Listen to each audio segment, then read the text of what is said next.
তোমরা কি অবস্থা তোমাদের? রাছের বিয়ে কি শেষ হলো? অলরেডি রাছের বিয়ে মনে হয় শেষ হয়ে গেছে, আমি জানি না। ফোন খুললেই শুধু আলামিন ভাইয়ের বিয়ে বিয়ে বিয়ে বিয়ে বিয়ে বিয়ে।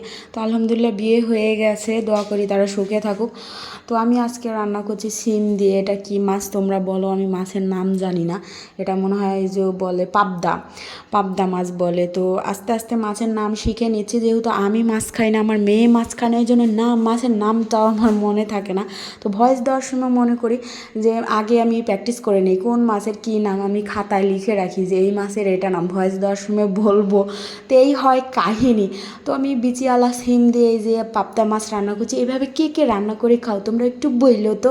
তো অনেক মজা হয়েছে গাইস, আমার এই রান্নাটা কিন্তু অনেক অনেক মজা হয়েছে। আর আমার হাতের রান্না যে কী মজা, কী বলবো কী বলবো কী বলবো। আমি নিজে খেয়ে আমার ভালো লাগে অনেক, মানে নিজের রান্না নিজের কাছে অনেক ভালো লাগে। আমি আগে রান্না পারতাম না, তবে এখন মাশাল্লাহ ভালোই পারি। তো প্রতিদিন মানুষের হাতের রান্না একরকম হয় না, একদিন ভালো হয় একদিন খারাপ হয়। তো শিখছি একটু একটু করে। আর এখানে আমি বড় মাছ রান্না করব, যেটা ঝোল। আমার মেয়ে এটা একটু খেতে পছন্দ করে, তবে মাছ খায় না, ও কোনো মাছ খেতে চায় না। তো আমি এখানে বড় মাছের ঝোল রান্না করলাম। তো পুরো রান্নাটা আমি দেখাইনি, মশলা কষিয়ে ঝোল দিয়েছি, তারপর ভাজা মাছগুলো দিয়ে দিয়েছি। এভাবে রান্না করছি। সবাই তোমরা রান্না করতে জানো, তারপরে আমি একটু বলে দিচ্ছি কারণ আমি নতুন ব্লগার, তো তাই। তো তারপর আমি কি করছি, এটা মিষ্টি কুমড়ার ভর্তা, যেটা আমার ভাই গ্রাম থেকে এনে আমাকে দিয়েছিল। তো সেই মিষ্টি কুমড়ার ভর্তা করছি, অনেক অনেক মজা ছিল। বাড়ির মানে এই মিষ্টি কুমড়া তো বাড়িতে হয়েছিল।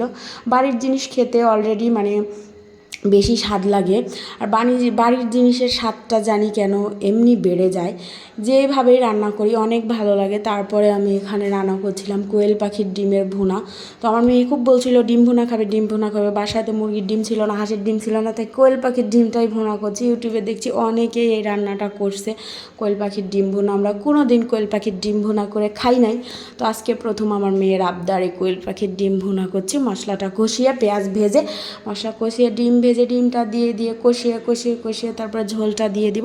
এটাই মেনলি মানে কষা ডিম কষা রান্নার রেসিপি। তোমরা কি এইভাবে রান্না করো অবশ্যই কমেন্টে জানাবো। এটা আমার রান্নার স্টাইল। রান্না হচ্ছে যার যার মতন, যে যেমন রান্না পারে।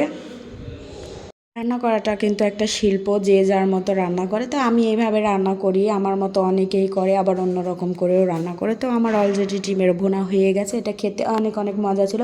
কিন্তু আমার রান্নাতে তেলটা অনেক বেশি হয়ে গেছিলো, কারণ আমরা একটু তেল কম খাই।